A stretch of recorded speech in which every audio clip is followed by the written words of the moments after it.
One. Hello and welcome to episode 27 of Fit With Us. Kyle, Gary and Shannon. Yes. Do you know what? I love this because I was listening to a podcast yesterday and it made me realise something that we don't do at the start of our podcast. Obviously, we say welcome to the podcast and whatnot, but we never ever introduce ourselves. We just assume and expect everybody to know who we are. Do you know what, Only mate? true fans would know you. Do you know what else we don't have? A fucking intro. We don't have an intro Oh yet. man, I keep forgetting to message Dave. Fucking Dave. Right, it's going in my diary. It's going in my diary. When did you learn to write? It's just squiggles, mate. I write like a doctor. Fucking knots and crosses. You winning? At least you can write.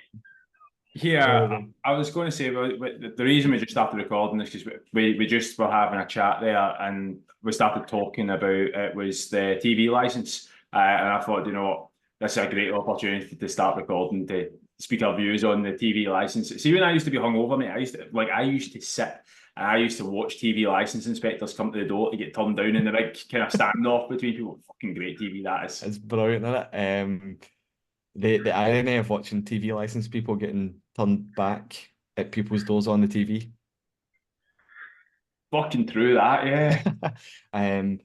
So that's, I mean, obviously we were talking about it for a couple of minutes before we started recording, but yeah, like I never realised how much goes into moving house. I thought it was essentially just you move house, you change address, you get it decorated, and then you move in. But holy fuck, there is so much more to it.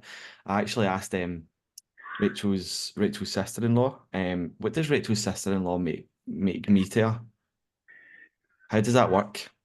So what does Rachel's sister-in-law Make me you? to her? Is that in-law? Yeah, twice removed or something. Yeah. So yeah, I asked her, like, what do I need to do? Because they moved house last year. Mate, the fucking size of the list I got. I was like, are you joking? It was like 12 points long. Yeah, The no, joys. not easy, no. I was going to say, Shannon, I like your house there in the background. That's looking good. Thanks. I'm on the homeless side of things today. It sounds like you're out there with the birds. There's a wee crow in the background. You can just hear it going. Like, what a time to be alive. Yeah. I'm like literally in the local park because my car is getting serviced and I thought it was like a 2-hour job and they're like, no, like we'll see you maybe at 2, maybe at 5. So I'm stuck in RD for the day. So that's going to be exciting. Just as well we've got the weather for it. Yeah, exactly. Yeah. Imagine me sitting in the pissing rain doing this. Speaking of TV licenses and moving on, but just keeping on that subject for a second, have you seen Baby Reindeer? Oh, mate. Unbelievable. Unbelievable. I'm only like 2 or 3 episodes in, but I seen that the girl who was on, or the real life girl was on Piers Morgan. Did you see the interview? Yeah, I watched it last night. I only seen some clips of it. I need to give it a proper watch. It's only 30 minutes. It's worth it. Like, fuck me, she has hung herself out to dry. I can't wait. Hung them curtains. Stop it. They identified her because she tweeted them in the past. I think they seen it was her. And it's like, even the way that she tries to defend things, you know, when somebody just looks like a liar, you're like, red flags, man. I'm like, just looking at her going, you shouldn't have went on the telly. Like, you shouldn't have been on that telly. Aye. The flags are redder than the lipstick. She what? She hasn't told her mom, like, any of this has happened to her. And I'm like, that's not normal. Like, if that happened to me and I generally didn't do it, I'd be telling me mom, well, if she was here. But well, hopefully her mum doesn't have a TV license, so then can't go watch her. Yeah, because obviously there's a link between people not having TV licenses and not watching the telly. I know. Aye, man, the flags are redder than her lipstick. I need to get watching the next couple of episodes because we started watching it when Jen, I think she had just given birth at the time, and she was like, "No, I'm not in the headspace for this right now." And I was like, "But I am. I want to fucking watch this." So I'm gonna have to get watching the next couple of episodes. We binged it in one night. We could not stop watching it. I think we were up to like 2 we in were the the morning. same. Oh, it's phenomenal. By the way, just a heads up, I do apologise if you can hear bear barking. next door have got a clothes horse out in their decking, and he is not happy with It's Oh, okay, I got crows. it. between Shannon's crows, your dog, and my baby about to probably start crying at some point, this is some crack. Adult. On that note, mate, you got the wee man home. Talk us through it. How is it? Oh man, like I think the first night, like it's great. Firstly, I'm going to have to say it's great to have him home. Like genuinely is. But see when people warn you about like the sleeping thing, I was like, don't worry about it. Be all right. You wake him up, few refeeds, not a problem.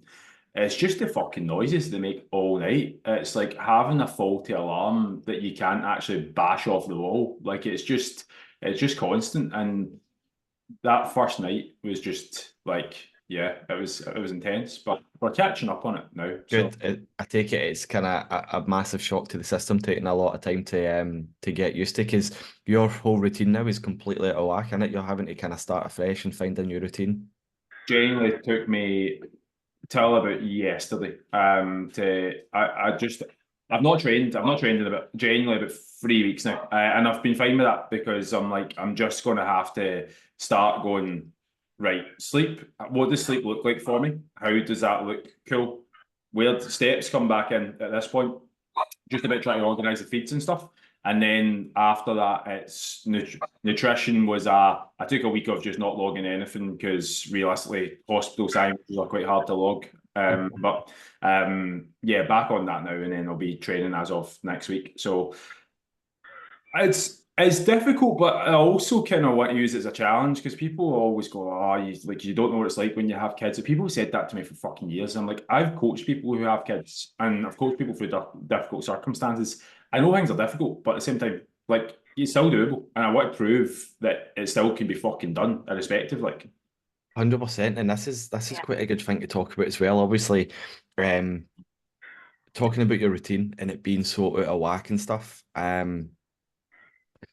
Completely lost my train of thought. love the finger coming out there. So he throws a grenade, the grenade doesn't blow up, and then we've just Fuck. picked up the pieces here. We So have to just figure it out. that's Oh, fuck. Oh, that's I'm back it's on. I'm back. back Hold on. on, give Back the man a on. medal. So, just touching on you saying that obviously you took a week off track and you've not trained in 3 weeks, and that is okay. You know, a lot of people would, especially people that are kind of new into their health and fitness journey, they would freak the fuck out if that was the case. They would see it as, I'm failing. I can't keep up with what I'm trying to do, so what's the point? And then it would just be giving up altogether, thrown in the towel. So I think it's a good thing to talk about because, yes, if you can exercise, if you can train, if you can track your food or whatever, it's a good thing. But it when other things take priority, it's not an essential. You have to prioritize of what's important in that moment. And for you, prioritizing Jen, prioritizing the wee fella.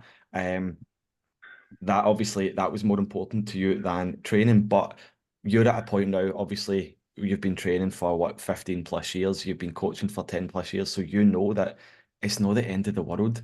Sometimes in life things are going to take priority as long as you can, find that end point and draw a line under it, get right back on plan, which you're already planning and doing. You're already getting back to tracking, you're already planning and getting back to training.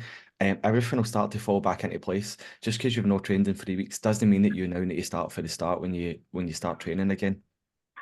100%. Like I stuck up a picture 2 days ago, and it was me when I was 16. And like I did have a wee bit of muscle mass, albeit it was built like the side of a fiver, but there was a wee bit there. And that's because I'd already been training for like 4 years at that point. Like I had dumbbells in the house, and as much as there wasn't any structures behind it, I was just like trying to lift until I couldn't lift anymore. But like I've been doing some form of training pretty much most weeks, at least 3 times a week for going on 60, more than half my life now at this point. So for me to take 3 weeks off, I've got enough credit in the bank from a training perspective that it's not going to set me back. Like if you looked at the timeline of my life, it's literally a drop in the ocean of taking that time off. But that's like for me, I think you need to find something that you can stick to consistently. Like actually, I had not a conversation, but I sent Shannon over. We're talking about content this morning. One of the reels I thought was done quite well was just talking about exactly that, is just finding something you can stick to consistently. But there needs to be a level of, don't want to say enjoyment, but it needs to be a level of routine on that where like for Shannon, it's like she trains straight after she's like our 9 to 5 job. She trains at that point, but even she, when she started to take on more clients, has found it more difficult to balance that because the time starts to like. Would be fair to say, Shannon, you found things a bit more difficult now that you've got like. Yeah, I definitely found it a little more difficult, especially when it was coming up to like my own photo shoot prep, trying to make sure some of the guys on the team for the photo shoot were okay. They were kind of nervous. It was their first one. Trying to manage my own clients, trying to make sure I get out of my 9 to 5 at 5, which can be very hard sometimes. So trying to get the balance was just like, you know what, training has to take a little dip for now. Once I get my nutrition and my steps in, that's the main thing I just wanted to focus on at the time. So, and it did me the world of good. To be fair, Gary, you'd be the same as well with things with the house, and you were just talking about the 900 phone calls you've had to make, and I think there was a 2 week period, mate, where you were in the fucking depths of it, like where you were just in the trenches. It was like your shift patterns were all. I don't know why I'm slabbering there all. I don't know where that came from, it, but in the trenches of it, where you had like your shift patterns were all over the shop, you were like working 900 hours in a week, and then you were still, to be fair, and your credit to you, we're still getting some form of training happening, but we just kind of looked at it and went, well, it's not your normal 2 weeks, so we're just going to have to accept that training quality is not going to be the highest. Like 100%. All I had in my head was I still need to try and get moving. But do you know what? See if I had to skip a training session because I had sleep to catch up on, or I had something to do with regards to getting the house, then again that's okay.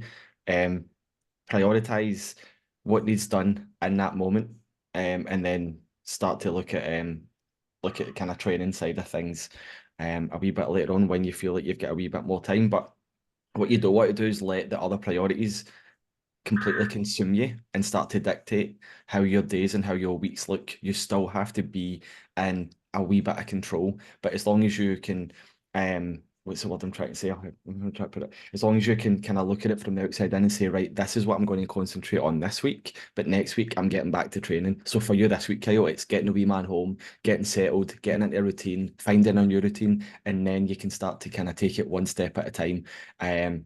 Start to introduce training back into your routine. Start to, track food a couple of days a week. It doesn't have to be 7 for 7. Just start to track a couple of days a week, just so you can see what works best for you. If something, crops up that does throw your routine at a bit of whack, it's just going to be trial and error until you find what works best for you going forward, especially in that moment as well, because you are, like I say, Kaya, your routine's going to be fucked. Like the wee man's not even in a routine yet, so how do you know what routine you're going to be in? Do you know what I mean?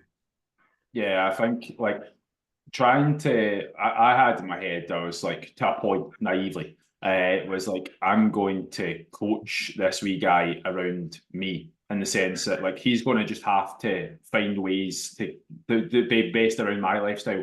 But when you have something that all it wants to do is eat, scream, and shit, and that's not Jen I'm talking about,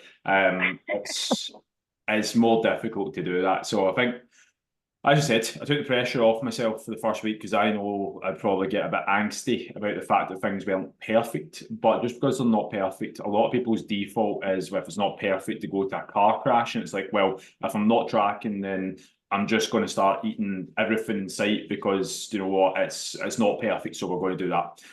If I'm not training, then I'm not going to do anything. Whereas, like, realistically, like, I've still not got my smartwatch on. It's a normal watch, weirdly. But I'm still taking Rocky the same route I would take him to do 4K steps every morning. I'm not necessarily tracking them, but at the same time, I'm doing that just to get back into the habits of, this is the time in the morning we do our walks. I'm getting the baby out with us as well, because apparently sunlight can help circadian rhythms. Like Deke told me, apparently the gold standard is 7 till 7. If you can get the baby sleeping from 7 in the evening to 7 in the morning, you're doing well. I was like, that is the fucking dream. So I'm trying to hypnotise him, going 7 till 7, 7 till 7, 7 till 7. But yeah, get back into that routine. And it's like, I always say this to any coaching client that I have, is like, routine's a great thing in the sense that, like, if you've got a good routine and structure it works for you, because you don't need to actually put thought processes into it. There's no emotional decisions to be made. It's just something that you do, and that's ultimately what will stand you in good stead.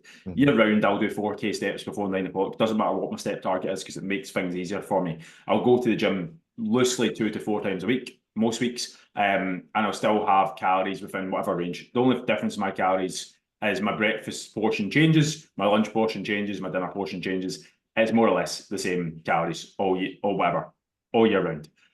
With that said, the longer you're out of that routine, you start to then adapt bad routines, bad habits. And the bigger issue with that is you can't see it happening. And when you start to get stuck in a bad routine, that's where bad things start to happen, where you start to go, don't want to say backwards, but when you start to find that you're not aligning with where you want to be in life. Because it's not like you sat down and are sitting on the couch 7 days a week to start off with. It's just you take an extra where you should have went a walk, or you should have went to the gym. You're now sitting in the house on a Wednesday night, and that's fine. But you know what?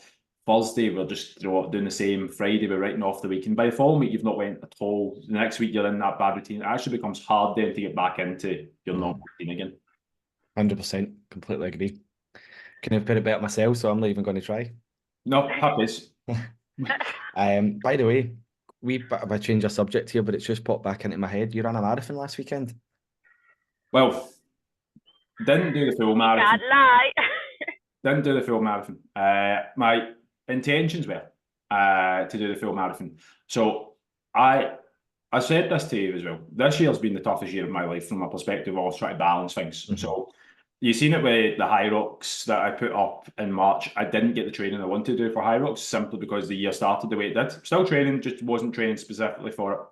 The marathon was more or less the same, where every time, it's just with a lot of support and everything else I had to do, it was just outside my normal routine. And I've got a base level of fitness, I can get away with most things, but realistically, when you get to High Rocks and marathons, or the elite of the elites type thing. So I threw myself in the deep end of marathon training, where I just went straight into half marathon territory, and then went to 26 kilometres, and then went to 28 kilometres, and I'd done it over a 3-week period, and it was fine.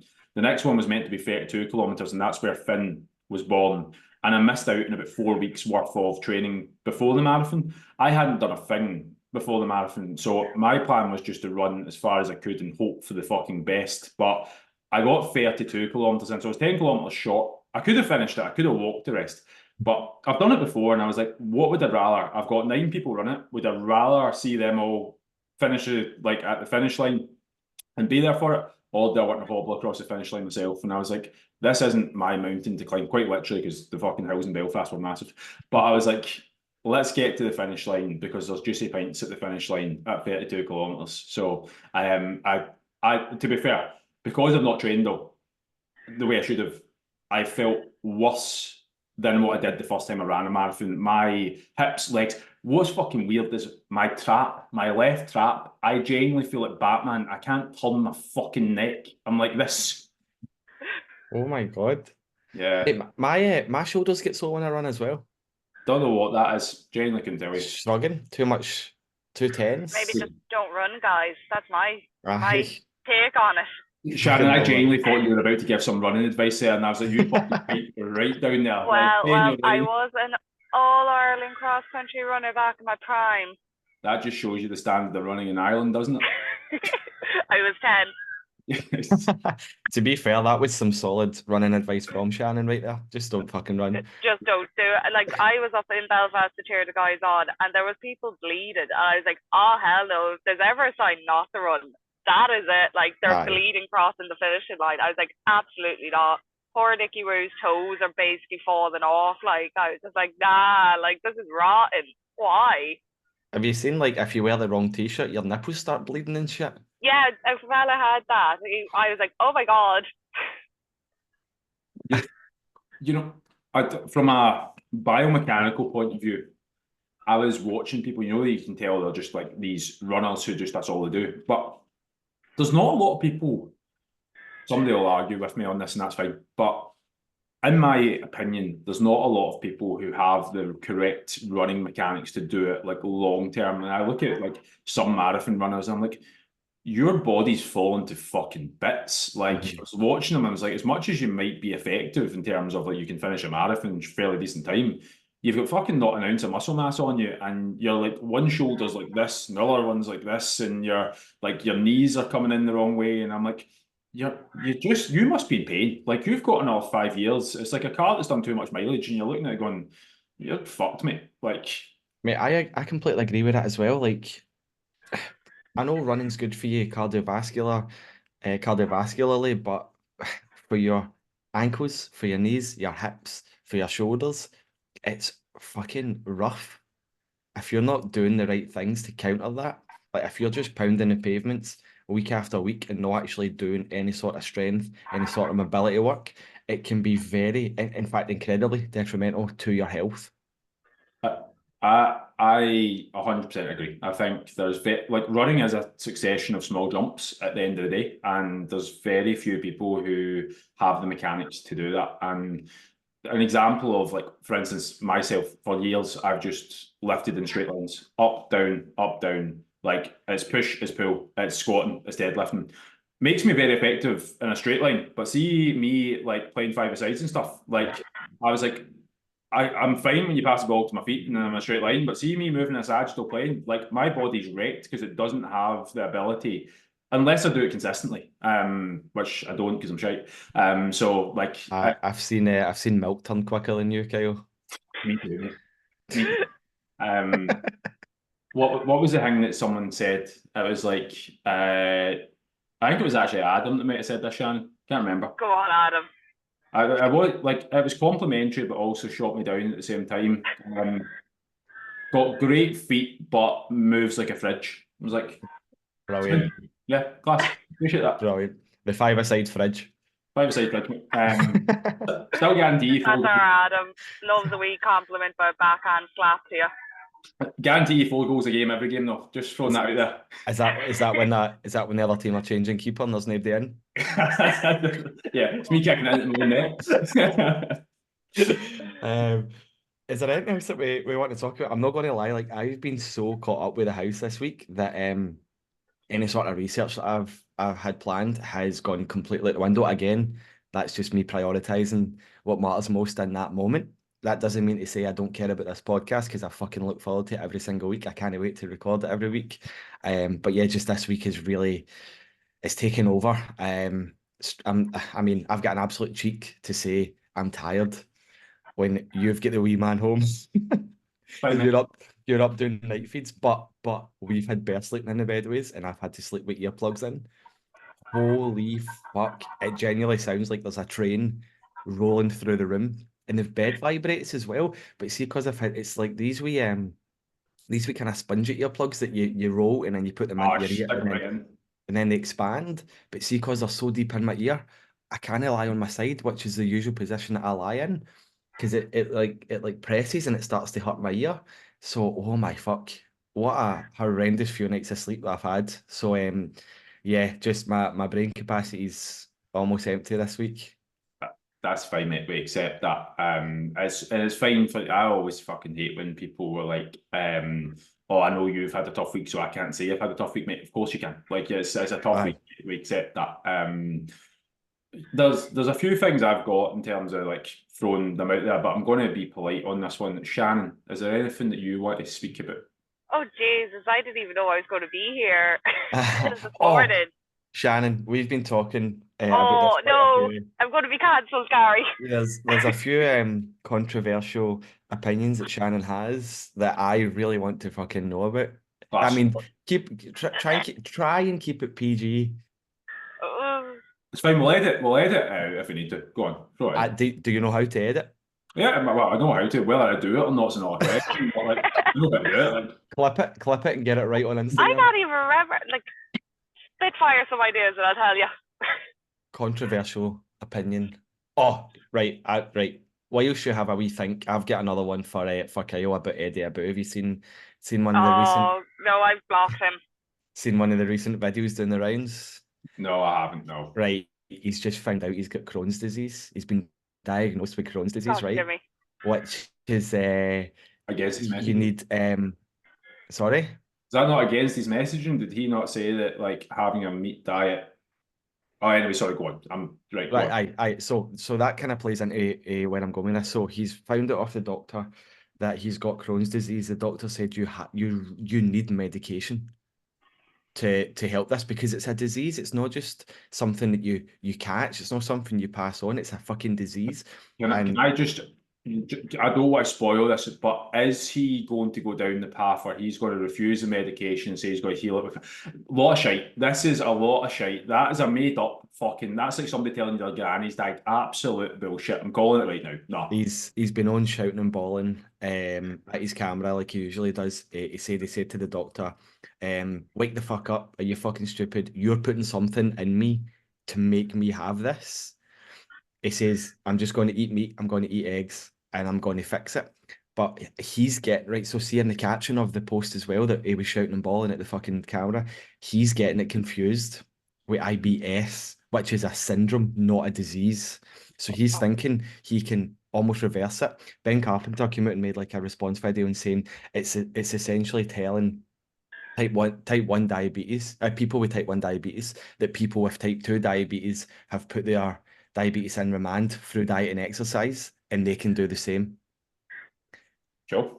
So Yeah. he's now spreading like alarmingly irresponsible and dangerous misinformation by saying eat an egg. And you're cured. Aye. Do you know what? It's always just one cunt, isn't it? Like the things were good, and then this is what's going to ruin it for everybody. Where we've not had any censorship, so without all of a sudden, you'll probably see in the next couple of years, everything's going to get censored to the point where you're not allowed to say fucking anything because they gave us too much freedom and power, and then people like Eddie Abu started making up fucking diseases that he's no got, and he's going to cure them through whatever. Like, not a problem, Eddie. Not a problem. You don't think he's been diagnosed with Crohn's? No, I don't think so. No, I'd say it's all like a stunt so that like he can say, look, I've cured myself. Like, it's all bullshit. Yeah. Aye, that's a good point. That's a very good point. Either that or he's just going to fucking eat himself to an early grave. No, I agree. It's a lot of shite. No. Yeah, no, making it up for the likes and all that jazz. Yeah, I'm not even going to speak about Eddie Abu anymore. He's too much airtime already. But we're going to speaking just on controversial opinions, and she's not even here to defend herself. But I'm going to throw it out there. Jen despises fat people. She's got a really irrational hate for fat people. Okay. And I don't know where it comes from or whatever. But she'll be like she'll be driving and she'll see somebody who's like overweight, and she's like, nah. She just shakes her head and she's like, how do they let themselves get like that? I was like, you know what? It's a really, I think there's an actual name for it, like fat phobia or something. Right. Aye, I think you're right. Okay. Here's the thing, like, people don't understand other people's circumstances. I like if you're fat as a child, that is child abuse that's happened from your parents. I fully believe that I fully agree. An morbidly obese child is a form of child abuse. And once you're in that situation, when you get older, it's all you know. And it's very, very hard to reverse everything that you've learned from your parents. It's very, very hard to build healthy habits because it's just what you've been used to. But at the same time as well, in this current society and day and age that we live in, they make whole foods, healthier, nutritious foods so much more expensive than they do foods that you can just order from Just Eat or whatever, and get it delivered to your door. So people that aren't well off or aren't kind of middle class or working class or whatever, can they afford to feed? I mean, I know usually they've got like two, this is terrible, I'm stereotyping here, but 2 or 3 children. Can they afford to feed the whole family for living off benefits, essentially? So the circumstances is a hard one to judge and talk about. But yeah, it's I think when you see people like that are of adult age, I think it's all stemmed from kind of abuse as a child. Now, I don't mean abuse as in like physical or sexual, just like mental abuse and being pummeled with food, being told to you're not allowed to leave this table yeah, until you finish Yeah. your dinner. And it's a very calorie dense meal. It's all oven. It's all oven cooked or fucking fried or whatever. So yeah, it's a tough one to call. It's a tough one to call. Right, okay. So you said about child abuse, and on the surface level, I agree. But then how do you break that? If you're okay, so let's go into so you know, so you've went from adult behaviours, not be able to break the cycle, you've passed that on to your kids because that's all they know. The kids then pretty much are, without an intervention, are going to grow up and probably do the same, and then they're going to have kids, and because they don't know any better, they've not broke the circle. So then technically they will be deemed of child abuse, and the cycle continues and continues and continues. How do you break the cycle in your opinion? Firstly, you need to recognize that it is a problem and ask for help. Um, Asking for help is the first steps to breaking that cycle. But I would say actually recognizing that it is an issue and that it is a problem is first and foremost, because a lot of people are in denial essentially, or it's just the norm. Like that's just what they know. That's all they know. They don't know any other way to live. They don't know any better. So it's a tough one though, because you need to want it before you actually think about asking for help. And if you don't want it, then that's fine. Like power to you. You live life the way you want to live life. But if you're not happy and you know something is wrong, you have to make the first move in trying to fix it and trying to change it. I don't know if that answered the question. Yeah. Shannon, do you have it? You want to chip in there? Oh, it's a hard one to know. Like I'm kind of the same boat as Gary there because like I would agree that it is a form of abuse in children, like just, feeding them whatever, just to keep them happy and stuff like that. I get it. Like, obviously, I don't have children myself. I have the dog. That's about it. And I'd always have when Milo's on the tantrum, like, I will just give him a treat or something. I know I'm comparing a dog and a child together here. Bear with me. But, like, I've just, over the years, even from being in jobs like waitressing and stuff like that, you would see it on the daily. And I would unnoticeably see myself judging it, being like, well, why are you giving like a child a full fry in the restaurant? Like that's like a 2-year-old. Like a 2-year-old doesn't need that kind of like they need their nutrition and stuff like that. And this before I even got into fitness myself. Like I wasn't definitely one to point a finger. Like my nutrition was nowhere near where it needed to be. But I was like, it's a hard one to know like how to break that cycle. If I'm honest.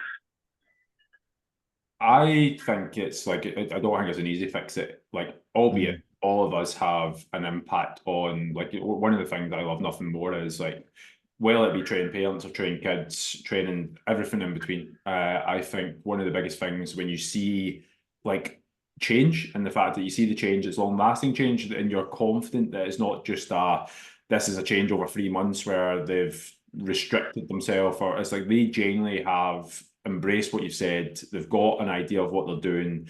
You'd be confident enough if they went and left and went back out into the world by themselves, they would be absolutely fine because they now have all the tools that they need, like through nutrition and everything else, that they can set themselves up. And for me, that's worth its weight in gold. But I think personally, the education that we have around nutrition is abysmal, and it's starting from a health nutrition, starting from like being young in school, the amount of actual shite that you learn that has nothing to Yep. do with absolutely anything. I remember complaining about when I was in school, my mum kept going, well, you just need to make sure you get qualified and then you can come back and talk about it. I'm fucking back and I'm talking about it. So cheers, man. But Poor Kaz.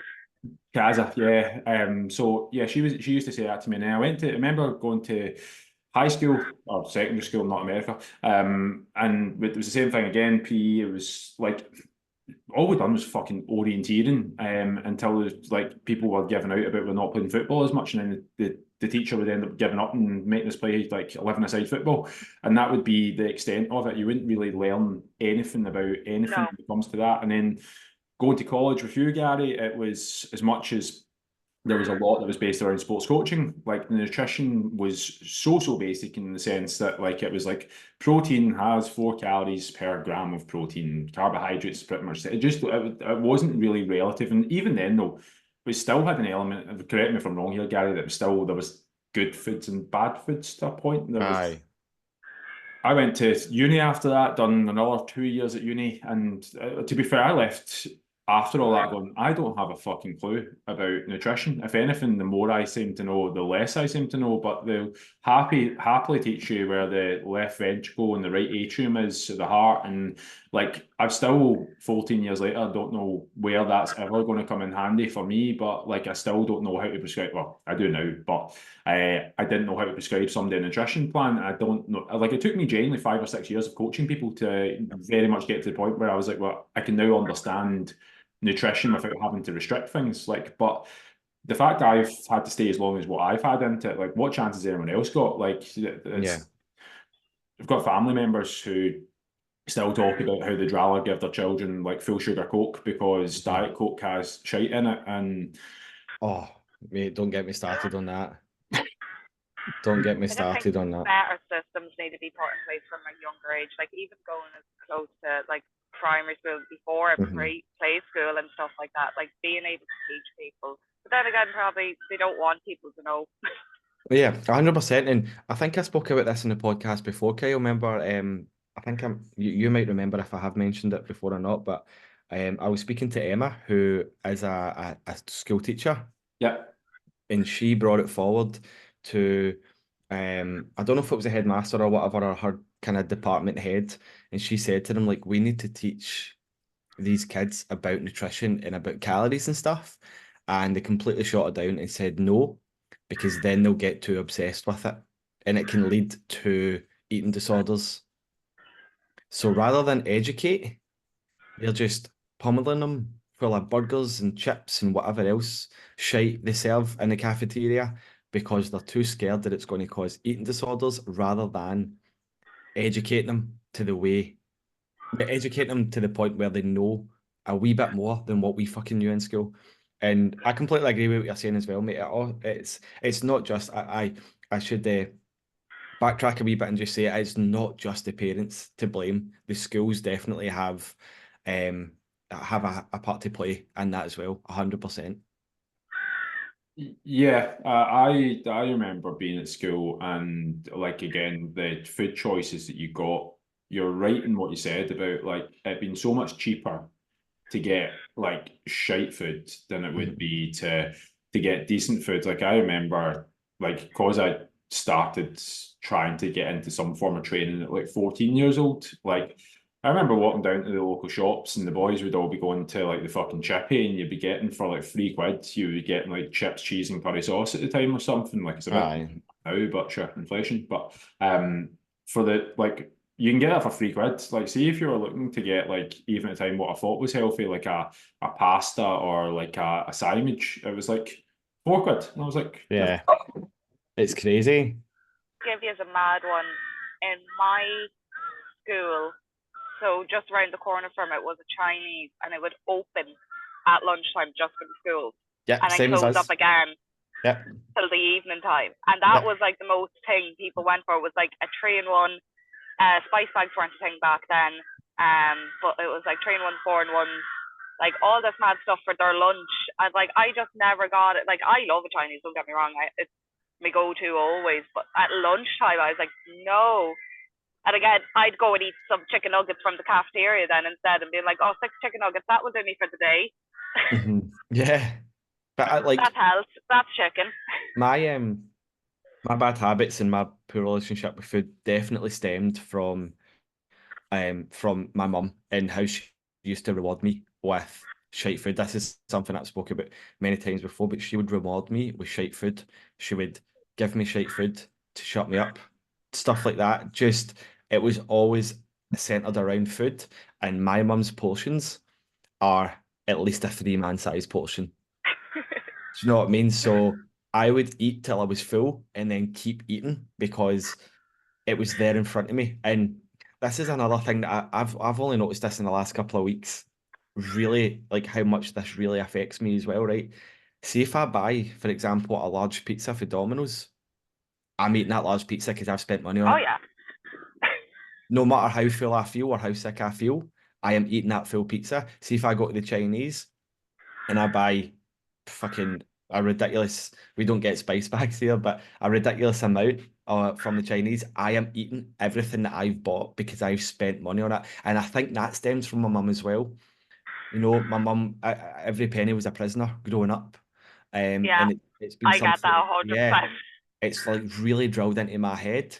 And I find myself doing it like, even see if I buy like I'm just going to use fucking silly things here. See if I buy like a share bag of Doritos, for example, I can't just eat some and then leave them in the cupboard. Like I need to eat them until they're finished because I have spent money on that bag of crisps. And I know when I'm doing it, I'm going to feel like shit after this. But there's just something, there's this wee tiny thing inside me telling me to just keep going. Keep going. You've spent money on this. Fucking keep going, keep going, keep going. And that was that's another like it's a problem with the vapes and stuff as well. Like I'll buy a vape, right? And I'll have a few puffs and I'll go, I don't even want this. Like this is ruining my health. And I'll go, no, I've just spent a fiver on it, so I'm going to fucking finish I'm it. going to smoke the shite out of it. Yeah. Yeah, and I like it'll last a day because I am fucking hammering this vape just to finish it so I can throw it in the bin rather than just throwing it in the bin. I'm just Yeah. glad I don't have the skills to smoke a vape. It's it's not something you want to be working on for sure. I'll be Try honest. it. I have tried it and I almost fucking killed myself. So it's the same as when I bought weed once. I tried to. I didn't realize that when you bought weed that it wasn't rolled for you originally. So I tried to roll it and it took me about 4 hours. And then I had the ugliest looking joint I've ever made. Well, I say I've ever made. It's the only one I've ever made, and that was the start and the end of me smoking weed. So. But just actually going into what you said there, I think it's people often think it's easy just to make the change because it's like, oh, I'll just cut out what I was having. Like you can say very logically there, like you know what the cause is and what then happens is the effect. So you understand why you're doing what you're doing and you understand what that often leads to. And you can say very logically, right now, that's what's happening. And the bigger issue is when you get to the trenches, when emotion is high, so again, when stress is high, or when it's usually always in the back of that, that's where you want to, because again, you said when you were conditioned for years and years and years and years, the way that you were showing comfort and to be okay was to be given food. Yeah. When you've had years and years and years and years of that, as much as you might know that's what's going on, to break that cycle, to minimize that cycle, to stop that, it's very, very difficult. And that's where it comes a lot from.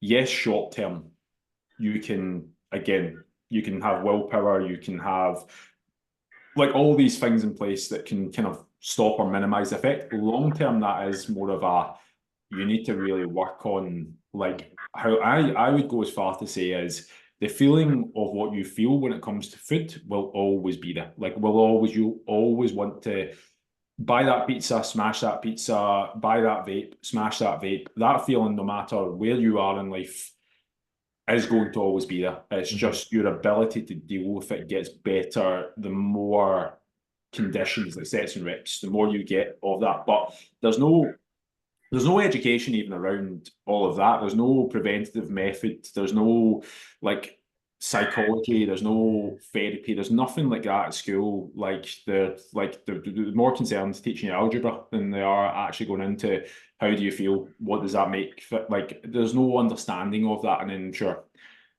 the only thing that's ever blasted out now is like, oh, if you feel like you need to talk to anybody, you can talk to people. But I'm like, well, people aren't equipped to be able to fucking speak to Yeah. people. If you turn around to like one of your mates right now who had no idea about what's going on or nutrition or anything like that, and you told them that's how you feel and that's whatever, that's great to get it off your chest. But like, sorry to hear that, mate. That's pretty much what you're going to get. Or I'm I don't know if I should, yeah, but what I'm saying it, I'm just not naming them. There was somebody that I'm coaching who admitted at one point they were just maybe relying on drink a wee bit too much. They were going through a bit of a tough time, kind of after work and stuff. And like they had eventually confessed it to their partner that that's what was happening. They were like, look, I'm just finding myself like at the whiskey bottles and whatever. I'm just not in the best of places. The partner's kind of response was, well, you need to stop doing that. And that was it. It was like, and I get it, and I said it to them. I was like, because when they said that to me, I'm like, look, I'm not there to bash your partner because it's not their fault. It's just their way of dealing with it is they're looking at what's happening and going, well, it's black and white. They don't understand it, but it's just that it's black and white. You need to stop doing that because that's bad for you. You know that that's bad for you. It's more of a case of why are you doing that in the first place? Yeah. What's bringing that on, and how do we stop that? Because you've not done that all your life. It's just you're starting to do that now.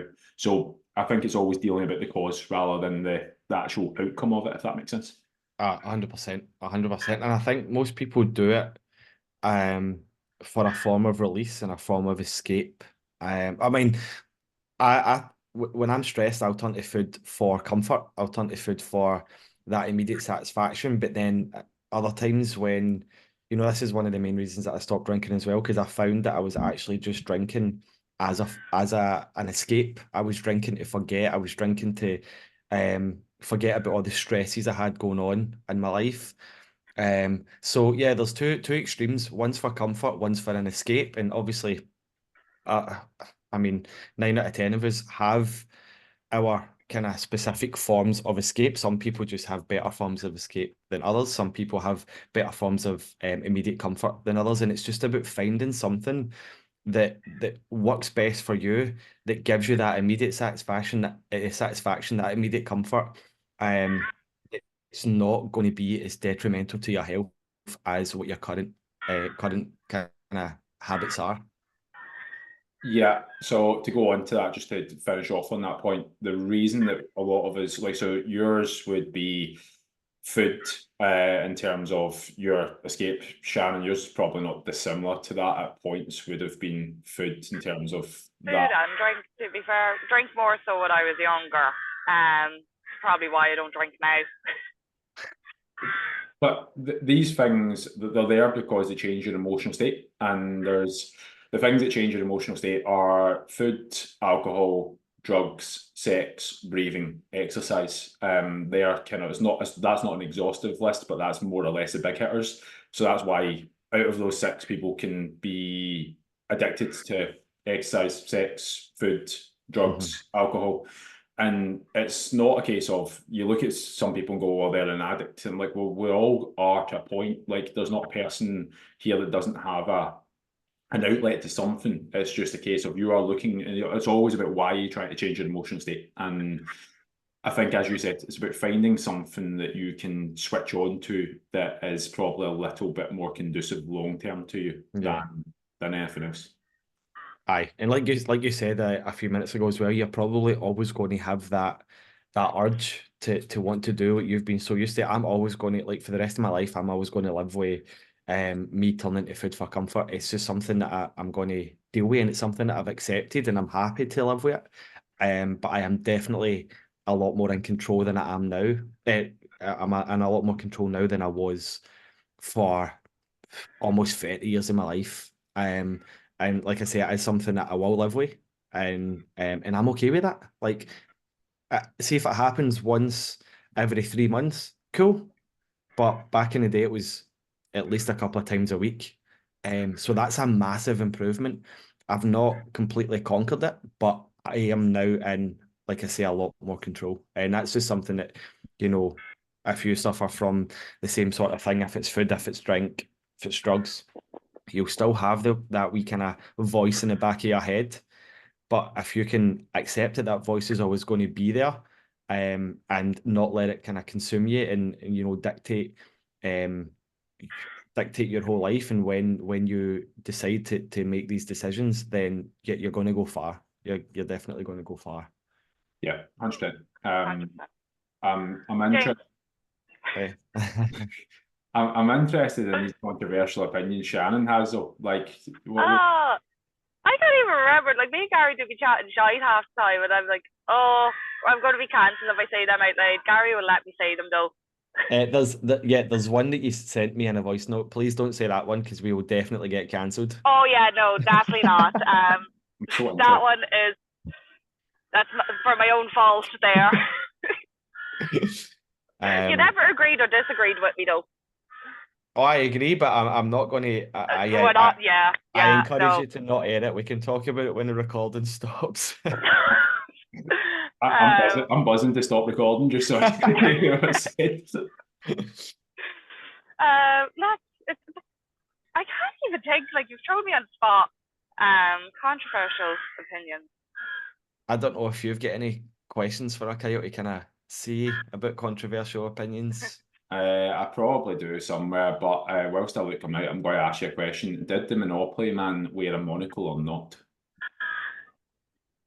No. Yes. It technically didn't, but most people have a memory of him wearing a monocle. Is that like the butterfly effect? Is that what they call that? Mandela? Yeah. Mandela. So, it's like the Britney Spears one with the microphone. She never had the headset. yeah, like it's a shared memory that most people like have, a collective memory that never actually happened. So it's called the Mandela effect because apparently there was like 40% of the world's population think that Nelson Mandela died in jail, whereas he didn't actually die in jail. But how do so many people remember something that didn't actually I remember that. Aye. So what about the Star Wars one? What's that? I am your father. Oh yeah, but it's said a completely different way from the way that everybody remembers. Yeah, it's fucked, isn't it? And you've got the Looney Tunes and Looney Tunes, because apparently it's Looney Tunes rather than Looney Tunes. Yeah. It's Looney Tunes. Is it no TOONS or is it TU? TU, I think. TUN. Oh, so it's I Looney remember Tunes. the game on my PlayStation 2. That's Looney Tunes then. There's an absolute there's an absolute ton of them. Like even it goes down to like Pikachu. Did he have like a black part at the end of his tail and no, he didn't. Yeah, so yeah, you've got that. You've got Fruit of the Loom. The badge changes. Aye, I've seen that one. Aye. Yeah, there's tons of them. But anyway, like I was going to say, get back to controversial stuff. It's very hot here in Glasgow, right? And Bear can't handle the heat, and he was out back lying, and he's just come in, right? I don't know if the camera's going to reach round, and he's just thrown himself on the floor. There he is. Oh, good he's man so himself. sad. It's warm here. It's going up to 22 today. Oh my god, I shouldn't have done that with the camera. There we go, we're back.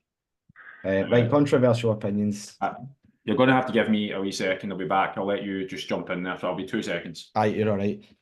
The Wayne must have made a wee tiny noise and he's away panicking. Have you got to meet him yet? No, I have not got to meet him. We were out at the house there a wee while ago. We just dropped out a wee present, typical Irish, just forcing ourselves upon others and just giving presents, being like, well done. Oh, I can't wait. We need to once we're in the house and stuff, we'll get a wee flight over to meet the wee man. Yeah, we can meet in person, Gary, then as well. I know. Oh my god, alive. Right. I'll take you to RD. What is RD? RD is like a little town. I live in the countryside, so I live in a place called Talontown, and it's like a little village about 15 minutes from Dundalk, kind of like where Kyle lives. You know the way he has like a tiny little village. But RD would actually be the closest town to me, so it's about 8 minutes from my house. Right. So I was dropping the car in the get service today, and I didn't realise it's going to take me all day to do it, so I'm stuck now in RD. But like I say, at least you've got a lovely day for it, and you can enjoy the crows. Exactly, and my gym's actually here, so that's a bit handy. I just forgot my chalk. Perfect. But yeah, have you thought of any? Everybody's on tenterhooks here, waiting to hear a controversial opinion. I know. I can't even think of any of them. Like, and I had loads. Like, we had a good chat about controversial things. Do you know what? We'll just need to get you back on then. Need to get you back on. I need to go back through our notes and suss out the ones that we can get cancelled. And it's just going to be a full episode of controversial opinions. Aye. Your man's back. By the way, I need to try a spice bag. I've heard so much about them. Oh yeah, when you come to Ireland, you need to go to Walks in Dundalk and get a spice bag. Shout out the Walks. It annoys me when you've got like Irish people love the Chinese, but not actually Chinese food. It's like it's just chicken and chips. Like it's pointless. Like It's Jesus. actually very funny. So Wox would be my go-to if I'm in Dundalk to get the spice bag. And after our photo shoot, like I found this so funny. Wox somehow found me on Instagram and liked the reel I made of the photo shoot, as if they knew this bitch is coming back to us now. They fucking knew. They They planted that. missed me. They planted that seed right in your head, didn't they? And I went. I was just like that. I was like, I'm a local celeb right now. I have to be seen in Wox. Fucking right. I actually got noticed in Belfast. That shocks me. Well, Shannon, you're worldwide now. Look at you. Just Oh, stop, Miss Worldwide. That's me. well, to be fair, your photo shoot pictures, you had your nipples in. So once we launch the OnlyFans, we'll be. That's it. Raking it in. I said to Shannon, she was about to post one of her pictures, and I was like, there is a way to edit out your nipples, but realistically, we want more likes, so we're just going to fuck it. God gave you nipples for a reason. Hashtag free the nipple. Yeah. Free the nipples. That's a controversial thing there now for you. Why is it men's nipples are allowed to be on the interweb, but the women's aren't? Agreed. Because it's I believe it's because men are massive perverts. Amen. Well, I'm going to... Not all men. Not all men. Sorry, we can't do that. I'm just going to critically evaluate the statement that you said, because you said, why are men's nipples allowed on the internet and women's aren't? There are websites you can go to, you can find them. I can share them with you if you want. Yeah, but not on Instagram. Did you ever notice, like, well, I think it could have been AJ was mentioned it once, that, like, he had put up a post one day of a client of himself that had, like, I think she was in sports bra and a pair of shorts or something like that, and he, like, Instagram took it down. They were like, no, you can't do that, like. But he's out with his nips on the internet, and he's like, what? It always seems to be AJ's profile that he's done with this. His is like the lime wire of profiles, so it probably says... he didn't get blocked. It's probably, I don't know, I'd imagine he's probably reporting himself for the purposes of content to put on his stories, like. Just to give himself something to talk about. I wouldn't put it past him. Like, I'd say he probably is just fucking, like, I'm convinced that half the messages he get from weirdos is just him messaging himself and then screenshotting it and putting it up on his stories. Like. Hey, to be fair, man, I'm rocking a set of double. I'm rocking a bit of C cup just now, so if I put mine on the internet, I'd probably get taken down. Do you know what's funny? Like, wee Finn, he's going through the stages of looking for milk and stuff, but like he's trying to, when I've got him held, he sometimes like just starts sucking at my chest, and I'm like, you're on to fucking plums there, mate. You're not going to find a thing. Like, as much as like there is a bit of pectoral there, you're not getting like, they're not getting anything from Aye, like, there is no juice coming through that neep. I'd be raging see if he started sucking at my pec, started like just fucking like leaking balloons. Monster. Yeah. Holy fuck, man, we have went so far off track in this episode. It's fantastic. Right. One question, right? Doing gym sessions one day a week, what's your opinions, worth it or not? Not worth it, I don't think. If it's the difference between doing none and one, then 100% worth it. I think it is in between. If you have a decent background in the gym, and it's if you've got a decent background in the gym, it's decent for maintenance in the sense that, like, if you've got a bit of, like, if you've got a few weeks behind you or a few years behind you, a few months, whatever, if you're doing once a week in the hopes of progress, aye, it's kind of like pissing in the wind. There's actually a little bit of science controversially to say that the little bit of stress that you get can actually be harmful for the free radicals it produces, because your body's not getting enough exposure to it to actually build up adaptation. Now, I read that a while back, so I don't even know where, like, if that's been updated or not. I've not been honest, fucking looked back at it, but it came to my head there going, for me, one day a week, it's decent for a maintenance period of time. Like, if it's like, as we just touched on right now, if your routine's up there and like if you can go once a week, 100%, it means your nervous system will tick over. You're not going down regularly. The rate of muscle loss is so slow anyway, but it just means that when you do get back to a frequency of 2-3 times a week, then you're not going to be picking up from day one again, which is good. But I would say if you're in the expectation, and again, it's important for us to set expectations of doing more. If you're thinking once a week is going to be enough to get you on the front cover of Women's Health, Men's Health, whatever, it's not going to cut the mustard. Apologies. No, I like that answer. I love how me and Shannon were just like yes and no, and you went right deep. Right in the middle. No, for the sense of if you can only commit to one day, then it mightn't be something that you're interested in, would be the way I'd be looking at it. So I'd rather you go find something else, like whether it be like a class or like football team or something like that. If you can commit to that more than just one session in the gym, then absolutely belt away. Like there's other ways to get healthy than just going to the gym. Here's a question we should. If you get anything else you want to talk about, or can we wrap it up after this question? I was just going to flip it round and ask the opposite end. Going to the gym 6 days a week, worth it or not? Not worth it again. It depends what your goal is. I'm just straight no. I would say both it expand depends. on that. Right, Shannon, do you want to go first? So from my own experience, I used to train 5-6 times a week and seen little to no progress because, well, I was just pottering about. Like 3 would be the sweet number, I would say, for training sessions. Like you can get a decent amount of progress in 3. After that, you're just kind of forcing yourself. You're not giving your body enough time to recover and rest and stuff like that. So yeah, like I think you've just burned yourself out. You'll actually grow to hate the gym. Watch what happened to me. Like I was going so much when I was grieving, because it was the only way I could grieve, that I grew to resent training then for ages. So I stopped training, and then when COVID came along, I missed training then because I had nothing else to do. So like I think just getting a sweet spot with your training 2 to 3 times a week max is just ideal, and making sure you have rest and recovery in between it all. I completely agree. On the flip side of that, it does depend on what your goal is. For example, if you're a bodybuilder competing, then 6 times a week is probably what you want to be looking at, because you can really target and focus on one specific body part per training day. So, International Chest Day on Monday, back day on Tuesday, skip legs on Wednesday, that sort of thing. I was going to say legs on Wednesday, bro. So you're hitting that muscle group with such intensity that it might take a week to recover, which then means you're hitting other target muscle groups, allowing your body or your muscles to recover before the next week.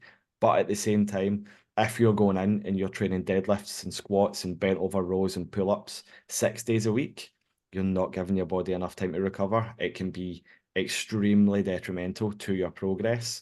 And you might start getting frustrated. Why am I training 6 days a week and not seeing progress? Because you're training too much. There is such a thing as overtraining. But you need to have it structured in a way. If you do want to train 5-6 days a week, you need to have it structured in a way that you're not going in and essentially overtraining your muscles to the point where it's just wasted reps. You're lifting weights and they're doing fucking nothing for you.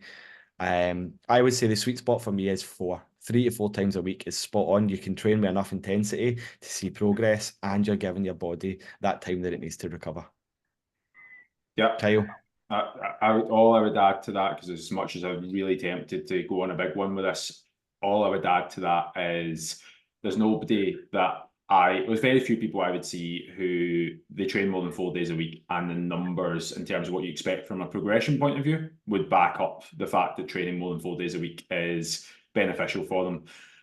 I think if you're hitting things with the correct intensity, you do need recovery, and recovery merits at least 3 days of doing very little a week. Now you can on that, but what I'm defining by training is resistance training, and not like you could theoretically, if you wanted to do like I fucking cycle most days, or like you can do a run. Like I don't count that as part of your training. You can do that as many fucking days as you want. But I think for resistance training, progressiveness needs to be warranted by intensity and recovery. So yeah, 100%. I love that. Right, final question to finish it off. For people that don't want to step foot in a gym but want to get stronger, what is one activity that you would recommend? Inject yourself with test 3 times a week. Is there anything that you would recommend to get stronger but not have to lift weights? So, just so I'm clear on the question, the person their goal is to get stronger. They would like to get stronger, but they don't want to go into a gym. Okay. Or lift weights in general. Any sort of resistance training. They just want to get stronger with foot resistance training. Is there anything that you would recommend? You want to go first, Shannon? You want me to go first? Yeah, I just shouted out polar size there. If you ever Polar want to size. test your fucking strength, that is one class to try. Fantastic. Oh, Jesus Christ. You think you're strong, but you're not when you're trying to pull your body up there. So tempted to say something about sending training videos with that one, but I'm not going. Not going to They only chase go to Adam, Pat, the creepy PP. and maybe the fans. But yeah, I would say, like, I think it's often underestimated what your body weight can do. I personally think if you can do a lot of body weight stuff that, like, realistically, if you've done like a few pushes, lunges, squatting, single leg, single arm movements with your body weight, then you would still push yourself probably to the top 10 to 15% of people in terms of strength. There's not really a threshold there that you could hit. Resistance training in terms of like having weights is just a tool. It's a great tool that we have, but realistically, before there were gyms, there were people in great shape. How did that happen? Mad that. Aye, 100%. My recommendation would be rock climbing, bouldering, something like that. Yeah, that's a good one. I've seen rock climbers. I know a boulderer who is fucking solid, and she doesn't train in the gym, doesn't lift weights. Yeah, I don't disagree. If you look at fucking competitive swimming, look at the fucking nick of some of those people. Aye. Like water is a resistance. Like I always thought that if you fell out of a plane, that aiming for the water is probably one of the best things you can do. But apparently, it's not. Like Aye. the surface. What is it? Fucking. It's a fancy word for it. Your light's dying. It's gone. Scone, mate. But scone. There's the surface tension of water or something like that, but apparently that just rips you to absolute shreds. So if you're falling in a plane, just remember what I've said there. Don't aim for water, aim for a tree or something. Yeah, I've got a light back, but I can't see Shannon now because my phone's right over the screen. I'm here still. It's not working. It's like shy. I'm going to have a lovely burnt shoulder, one shoulder. Nice. But anyway, how long have we been going for, Kyle? An hour and 10, so we probably. Oh, we're really good. We took some left turns in this episode. I enjoyed it though. It was good. We've decided we're doing a live when you were away with Baby Finn when Gary comes over. Yeah. Oh, cool. Yeah. Castleblaney, just outside the castle. Or Castleblaney, Castlebellingham is where you live. Shannon, we're all where you are now. We've all got burnt shoulders. Welcome to Artie. I almost look like a start of a terrible music video, but anyway, with that, you look like you're in a Bug's Life or something there. Some big, what a great blades of grass. What's the main character called? Andy, is it? Is that what the main character? I don't know. It's Andy in Andy's Toy Stories, you know? Yeah, I know Andy's Toy Story. I'm fucking Googling this. Bug's Life. Yeah. And it's remember, is it no Bugs with a Z? Oh no, that's Ants. I'm thinking of Ants. I was thinking about Ants. Ants, all great film as well. Another one. Right. Any guesses for the main character's name? Nah. Not a clue. Flick. Oh, fuck. Now that you said it. Oh, you did on the tip of your tongue, was it? What was it going to say? My favourite was the caterpillar. Yeah. Nah, there's absolutely nobody called Andy anywhere in your Ants or A Bug's Life. So, right, with that, Shannon, where can you find you? It is Shan_biofitness. Shan with 2 N's. 2 N's, yes. You can find me at gmac_health and fitness. Kyle _biofitness1. Lovely. As always, I'll put all the because he's number one. I'll put all the links to our socials in the description and Spotify and the what do you call it on YouTube? What do you mean? What do you call it on YouTube? Like underneath the video when you write. No, just the bio. No. Is that the description as well? Fuck it. It's underneath this video. It's underneath the video. No, they'll find it. You'll find us. They'll find it. Anyway, thanks for sticking around, people. Thank you for listening, and see you all next week. Bye.